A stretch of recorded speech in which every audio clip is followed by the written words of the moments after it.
মুসলমান হয়েছি নাকি না না জানার জন্য মুসলমান হয়েছি? জানার জন্য মুসলমান হয়েছি।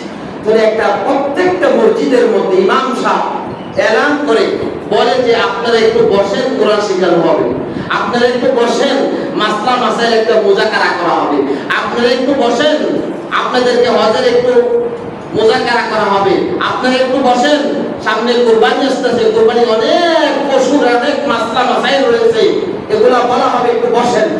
মুসল্লিরা কি করে? প্রত্যেকটা মসজিদে আমি দেখছি অন্তত ৫টা ৬টা মসজিদের মধ্যে নামাজ পড়েছে, আলহামদুলিল্লাহ। ৫টা ৬টা মসজিদের আন্দাজ দিয়ে আমি বলতে পারি যে কোন মসজিদের মুসল্লিরা আর যাচ্ছি মানছি, নামাজ পড়লে তো হইলো, সেজদা দিলে তো হইলো, আর কোন মতে মসজিদে আইলে তো নামাজই বলবে, নাউযুবিল্লাহ। মসজিদে ঢুকলেই কি মুসলমান হওয়া যায়? নামাজ পড়লে কি মুসলমান হওয়া যায়? কুরবানি করলে কি মুসলমান হওয়া যায়?